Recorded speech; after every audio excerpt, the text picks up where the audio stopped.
Hello, everyone. If you like what I'm doing here, please consider subscribing, liking, and commenting.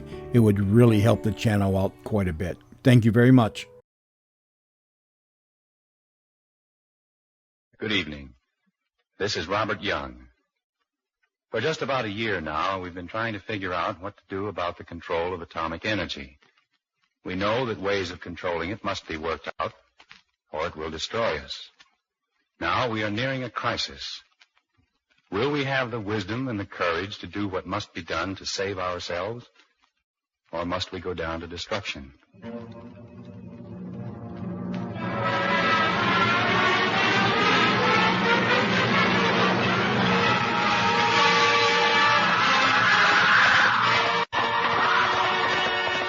Fifth Horseman.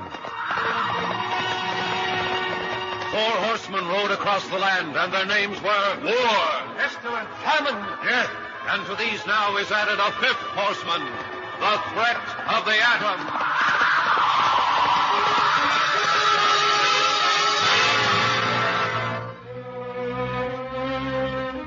The National Broadcasting Company and its affiliated independent stations present The Fifth Horseman, written and produced by Arnold Markness.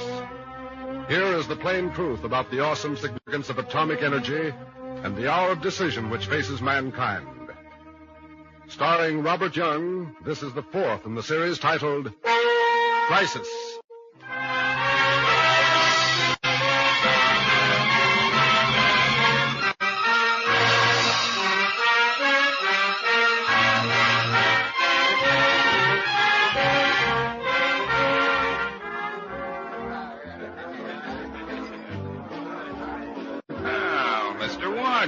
Charlie, Haven't seen you down here at the club for quite a while. no, I've been pretty busy. Writing? Well, how's it with you? Oh, busy. You know, gotta turn over an honest dollar. Yeah. Well, here's to you. Yeah. Well, Warden. As I live and breathe. Hello, Smug. Oh, Smug, how are you? Charlie. Well, Warden, what are you doing with yourself these days? Writing something new? No, just vegetating. Good thing to do if you can make a living at it. I've got to work. Hey, that's Hackamore on the air, isn't it? Yeah, I guess it is. Hey, Mibbs, turn up the radio so we can hear Hackamore, will you? Once again, the United Nations Atomic Commission has adjourned after a long wrangle over the matter of international control. It's a deadlock. It must be obvious to every thinking American that the matter of international control is now a dead issue.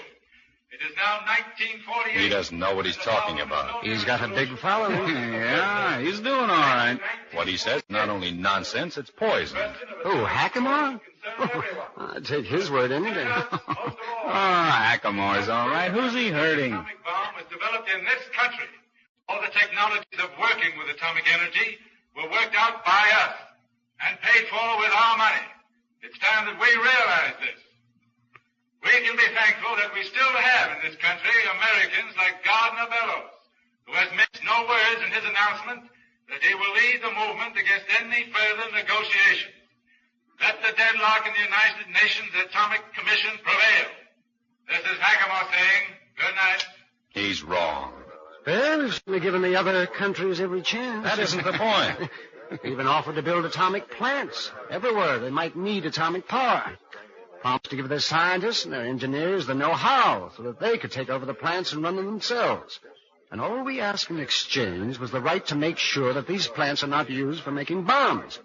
Didn't we offer to let them check our plants in the same way? And what do? They suspect us of a sinister plot. They distrust everybody and are afraid of us. Well, what do they want us to do? Destroy our bombs and get nothing in exchange except their word that they will not make any? If they distrust us, what reason have we to trust them? I think he's right. This is not the kind of a problem you can settle by getting tough. What we need is truth and persistence. We've got to have international cooperation. It's that or the destruction of all of us. Warden, you got yourself all worked up into a lather. Here, I'll buy you a drink. No, thanks. People today are trying to escape the terror of the bomb simply by not thinking about it. But the bomb is something you cannot escape. It's here. And so are rockets and jet planes and other means to carry mass destruction across continents and oceans. And if we don't somehow get together on international control, It's not just others who are going to face destruction. It's us as well as them. That's why Hackamore is wrong. That's why Bellows is wrong. They draw an awful lot of water. Frankly, Warden, what do you think you or any of us can do about it? We've got to see that the United Nations Atomic Commission does not break up. Some nations are suspicious that our plan for international control is a conspiracy to keep American monopoly of the bomb. We know it's not so. We know the American plan was worked out by distinguished scientists, business executives, educators who had no other aim but to save all peoples from disaster. It's the consensus of their opinions reached after months of study and separate groups. Yeah. By the Warden, what can we do if the other nations refuse to play ball? We must keep fighting and rallying our people and all the peoples of the world.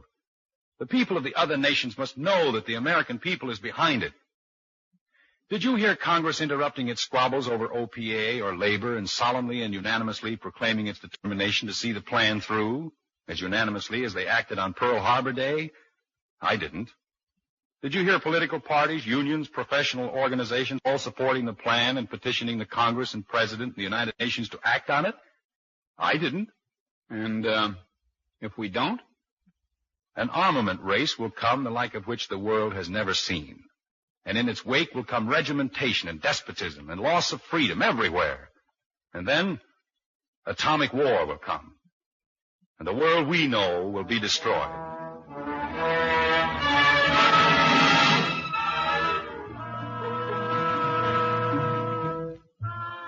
And what do you wish of me, Mr. Warden? You were one of the scientists on the atomic bomb. I was one of several thousand. Well, yes. But you have the kind of information I need. For what? To make people understand that it's the 11th hour. More than a year before the first atomic bomb was dropped on Japan, we scientists came to the conclusion that the only hope for the world was to establish international control of atomic energy when the war was over. Everybody who has given thought to it since then has come to the same conclusion. It was accepted by the men behind the McMahon bill in Congress. It was accepted by the State Department in the Lilienthal-Atchison report. And it is the basic premise of the Baruch proposals of the United Nations. That's what But there is grave danger that no agreement on international control of atomic energy will be achieved.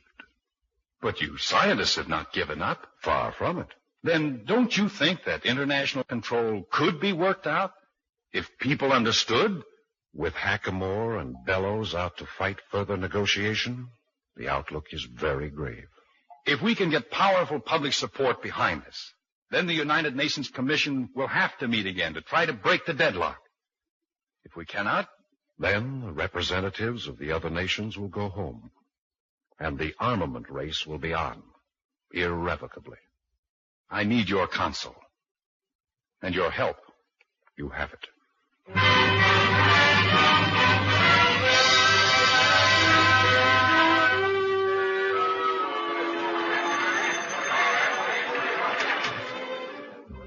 You wanted to see me? Yes.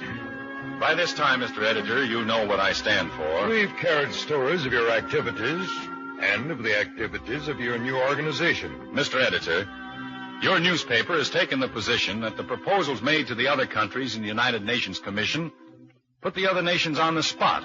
Well, certainly, if they don't accept our plan for control, they will clearly show that they're thinking of aggression. And if so, we might as well use our superior strength. Did it ever occur to you that the atomic bomb has made the strategic position of the United States worse than ever before? Worse?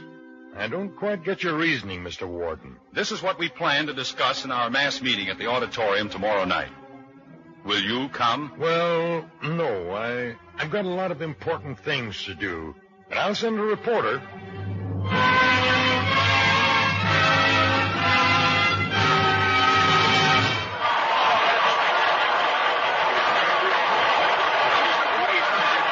Listen to that. Listen to the hand they're giving him. Why does a clever guy like Warden get himself tangled up in a thing like this?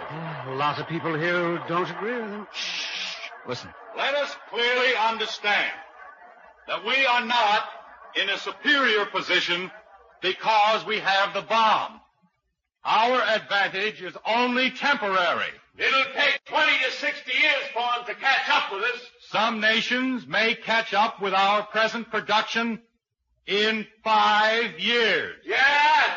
By that time, we'll be way ahead of where we are now. The only way to use our present monopoly is to go to war within the next year or two. If we are to use our atomic advantage, we must first mobilize our armed forces and put industry back to war work. Are you people ready to go to war within the next year or two? Even Gardner Bellows and Hackamore recoil at this thought. He's going to get himself into trouble. Hackamore will skin him alive. The solution is not war. The solution, and the only solution, is international control. If atomic bombs are not eliminated by international control in a few years, we will be in greater danger than other nations. Who are you talking for? Whose axe are you grinding? And he ought to stick to his writing. Yeah, that's what I always told him. He's too idealistic. Idealistic? Well, that's a nice word for him. Hey, we better get out of here. He's going to hear about this.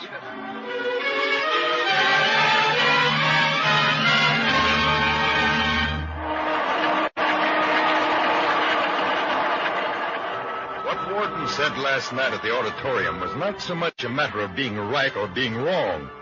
It's a matter of what Stephen Decatur said. Our country in her intercourse with foreign nations, may she always be in the right. But our country, right or wrong.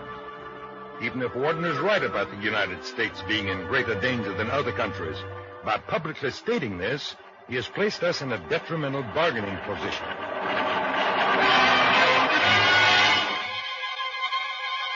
Do not be concerned about that, Mr. Warden. The lack of understanding of our dangerous situation is even worse. This is Hackamore. The auditorium angular rafters last night when Warden again maneuvered himself into a corner by suggesting that we prostrate ourselves before the world. The amazing thing is not that Warden, a naive idealist, would urge international control, but that so many of his listeners last night at the auditorium apparently believed him. We foolishly went through the business of disarmament after the last war. We were the only ones to take it seriously. We scuttled our battleships. Are we going to make the same mistake again by scuttling our atomic bombs? Again, I say I stand with Gardner Bellows, who has pledged himself that...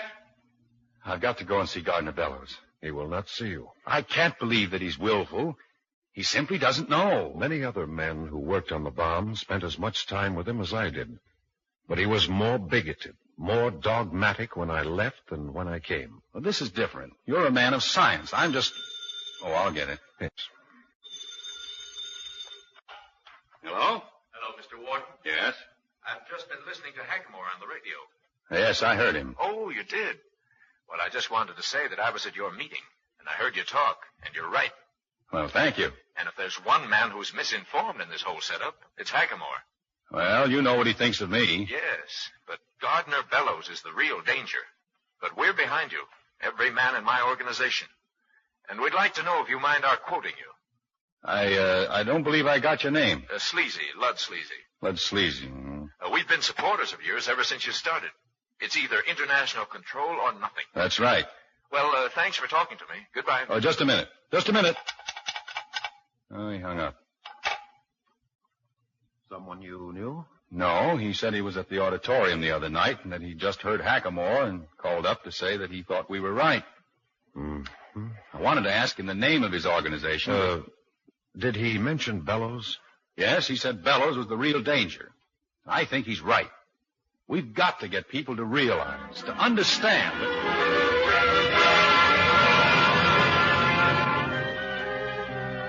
Well, of course, Warden. I'm glad to do anything I can, within reason. If Bellows and Hackamore succeed, the negotiations of the United Nations Atomic Commission will not be resumed. The delegates will go home, An atomic armament race will start, and this civilization of ours will be destroyed. We've got to do something, and we've got to do it now.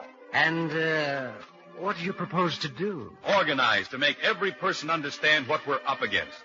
And then petition Congress and even the President. Well, let me know, Warden, when you get going, and then we'll see what we can do, huh? Yeah.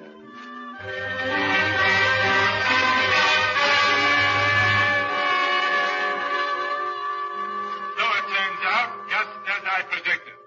I have here in my hand documentary evidence of what I say. A letterhead of the Guard, as radical an organization as ever came across the boards. And listed among the board of advisors is our friend Warden.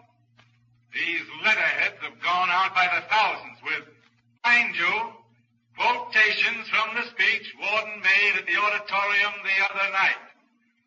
Let Warden now go before the people and tell them that he is for international control for the sake of saving us. I say again, as Garden Bellows has said, let us hold on to what we have. And let us recognize such false prophets as Warden for what they are. This is Hackamore saying good night.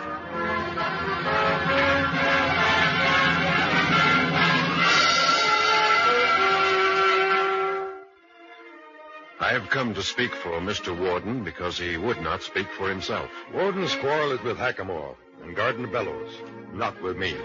But your paper printed what Hackamore said as if Hackamore were right.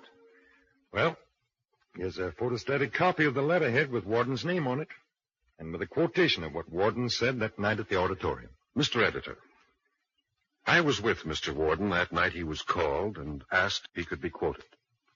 But he never gave permission to be quoted. And even if he did, what he said happens to be right. Why is his name on the letterhead? He was not even asked about that. But even the fact that they quoted him and used his name without permission does not alter the truth of what he said. We are in mortal danger, Mr. Editor. Well, I'm willing to be convinced.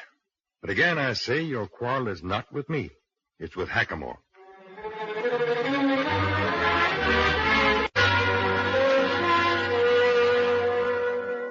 All I remember is that he had a name something like Skeezy. I couldn't find a trace of him. What did the people you talked to say? Well, they said that one of their members had turned in the quotation from my speech, but they wouldn't tell me who he was. We've got to go and see Hackamore. I'm not concerned with what he says about me. That's not it. Hackamore's trying to discredit you. If he succeeds, nothing you say will mean anything. I know. Ever since we who worked on the bomb have been fighting for international control, there have been some who have slandered us as traitors or naive idealists.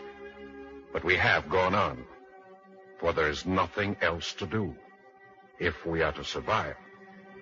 Let's go and call on Mr. Hackamore.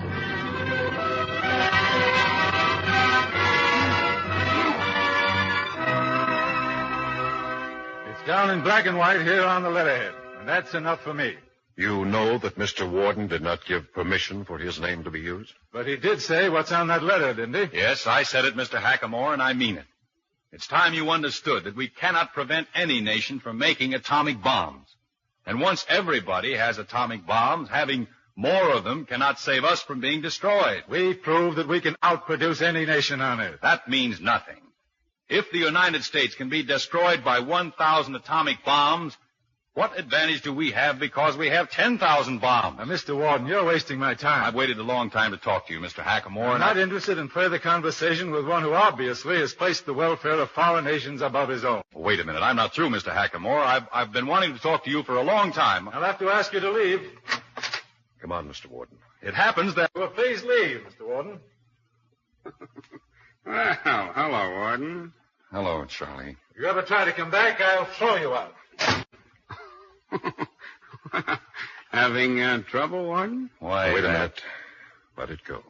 Hackamore's been giving you a bad time, huh? Hackamore has no understanding of what he's doing. No, but, you know, when you tangle with men like Hackamore and Bellows, you have to expect Bellows, that... Look, will you go and see him with me? I? No, you. Yes. Yes, I'll go with you. I'd like to help in this thing myself, Warden, but you know how busy I am.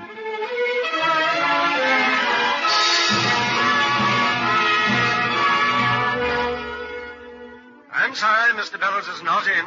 No, not today. No, Mr. Bellows is not seeing anyone today. Sorry. Mr. Bellows will be tied up all day today and tomorrow. I'm sorry you've come so far, but you cannot see Mr. Bellows.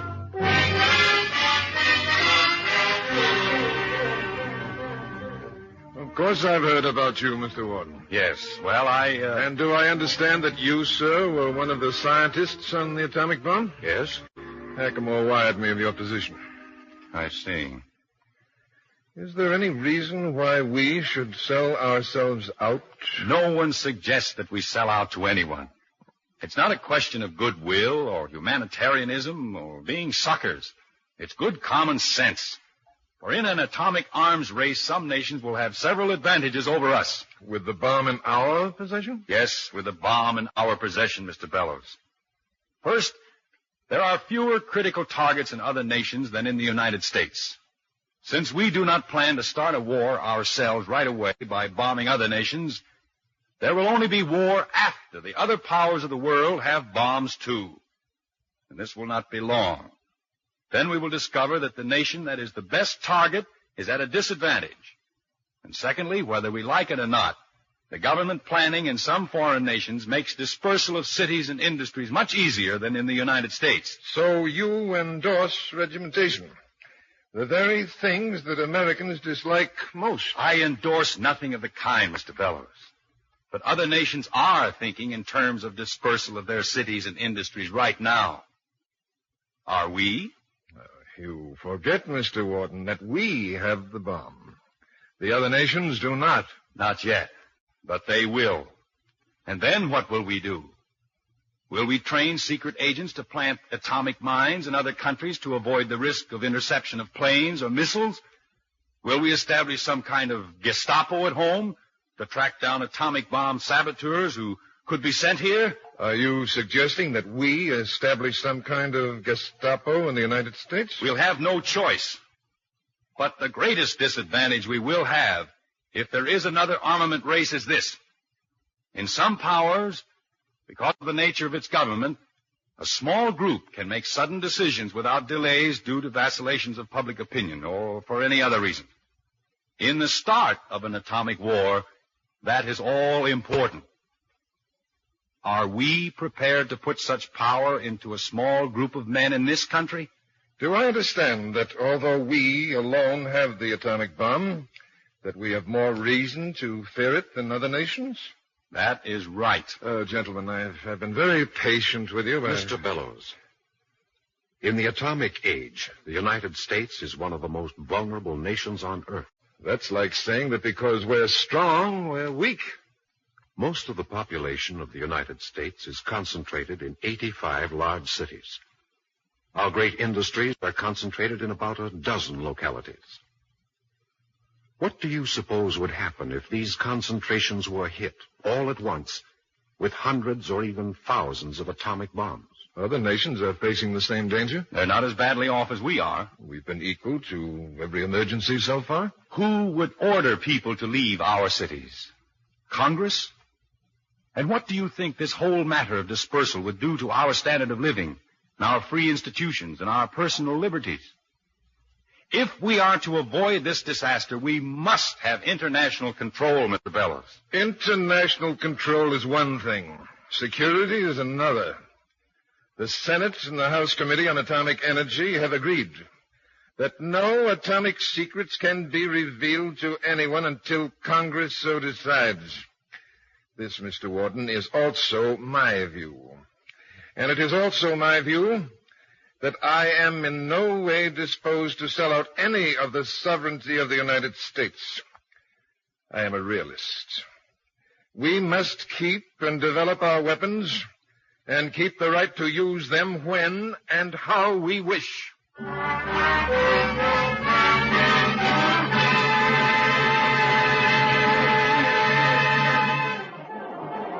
Gardner Bellows has marshaled marshaling all possible strength to prevent reopening of United Nations negotiations on international control of atomic energy. Warden is fighting to rally public opinion to force a reopening of United States negotiations in order to break the deadlock on international control. Bulletin. The United Nations Atomic Commission will reconvene on Thursday in an effort to work out some solution of international control. Observers see this as a crisis, the last chance to prevent a rearmament race that will end an atomic war.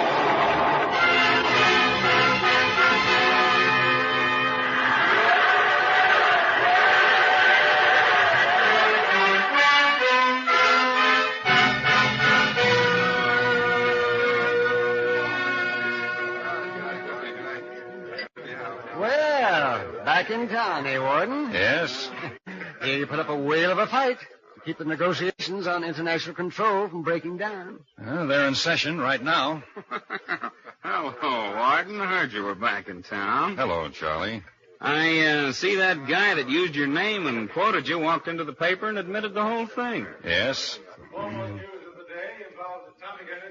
Oh, that's Hackamore in the air, isn't it? Yeah. Hey, Mibbs, turn up the radio. United Nations headquarters that the decision to adjourn has been reached. So it's all over. The negotiations on international control have fallen through, and the delegates from all the countries are leaving. So the matter of international control of atomic weapons is dead.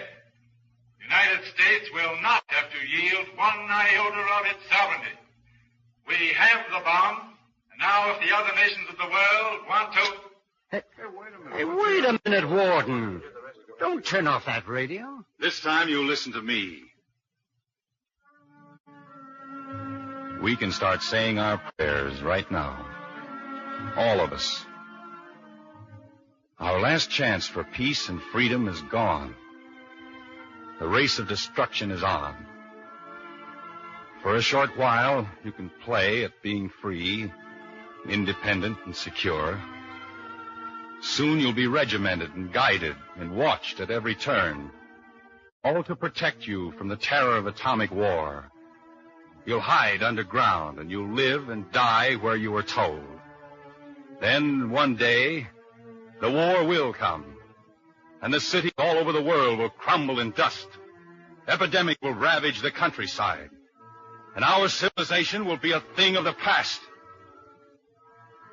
Don't blame extreme nationalists like Hackamore, nor isolationists like Bellows. Blame yourself. You had all the information offered you, openly and freely. But you and all the apathetic people, anxious for pleasure and easy life, did nothing. Now go home and look around you at everything you love. It's only a matter of time before atomic bombs start exploding among us.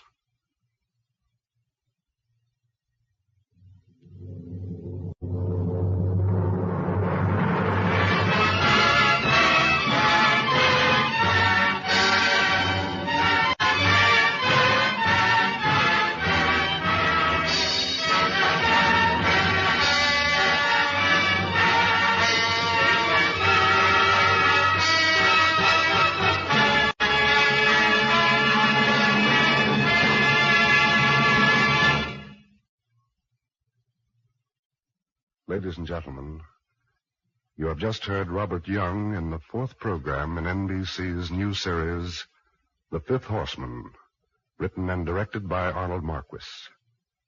The plain truth about atomic energy and the hour of decision which faces mankind.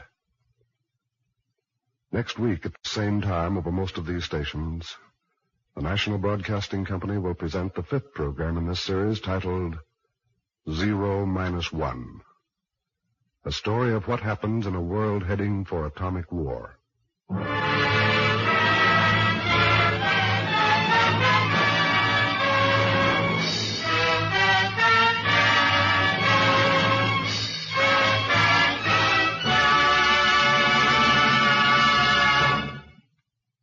The music was composed and conducted by Thomas Peluso.